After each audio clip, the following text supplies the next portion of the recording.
Hello and welcome. It has been said that in war, extraordinary things are done by ordinary people.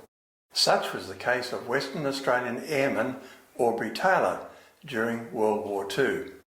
Aubrey enlisted in the Royal Australian Air Force and trained as a navigator and was sent to England to join 464 Squadron. He was assigned to pilot Tim Rutter. This duo would fly precision low-level raids, shooting up trains, trucks and marshalling yards, as well as going on special assignments. Tim said, "Let me do the flying and you do the fear and trembling." For 51 operations, this is what happened. That came undone on the 52nd raid on the 23rd of April 1945 when they were shot down. Aubrey was a prisoner of war for just 6 days. 464 Squadron had been formed in 1941 under the Empire Training Scheme, becoming part of No. 2 Group Bomber Command. Initially they flew Lockheed Venturas, Bostons and Mitchells, tasked to perform unpopular circus operations to keep Luftwaffe fighters away from bomber streams.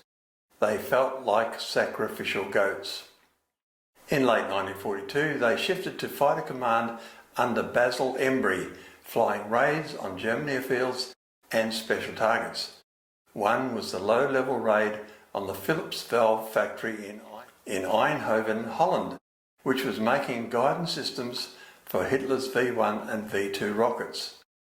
Another was against the Amsterdam powerhouse, during which 10 of the 11 Ventura aircraft were shot down. In May 1943, Embry got the Mosquito fighter bomber rather than the Vultee Vengeances that were offered that he considered inferior. In February 1944, General Eisenhower requested they attack Amiens jail, in which many French resistance and American special operation prisoners were being held. Operation Jericho would blow holes in the prison walls, kill German guards and use shock waves to spring open cell doors. The French resistance was waiting on the outside to rescue prisoners who got out and spirit them away.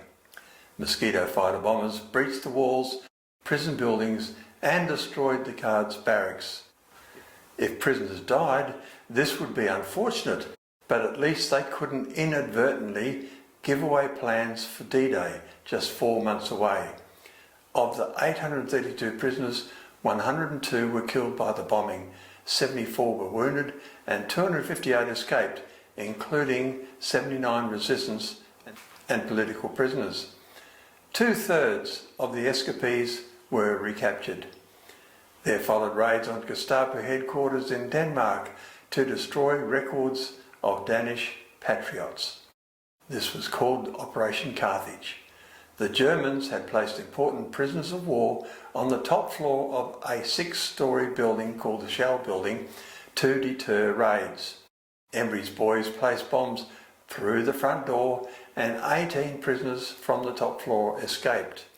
On the night of the 23rd of April 1945, Aubrey Taylor and Tim Rutter set off to drop 4 500-pound bombs on German artillery holding up armies advancing on Bremen. To do this, they climbed to 10,000 feet under radar control, a height they hadn't flown before. Diving down, releasing the bombs, probably passing those same bombs on the way down, and escaping at tree-top level. Seeing a train, possibly carrying a V2 rocket, they attacked with cannon, but they were shot down themselves, parachuting out at low level.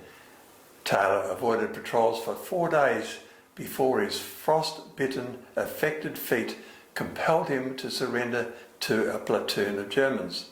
He was handed over to a small hospital at Lüneburg near the River Elbe. His feet had become gangrenous and amputation was considered. A second German doctor recommended putting his feet in ice and cleaning dead skin off daily. On the 2nd of May, the hospital was liberated by British troops. hospital staff were allowed to continue their work.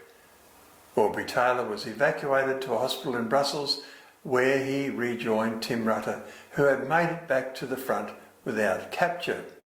After the war, Aubrey learned to fly to conquer the long distances when he was working as a project engineer around Western Australia on overseas communication systems. His aircraft was the Cessna 210, which would have been a little slower than the Mosquito that he flew in during World War II. Thank you for watching.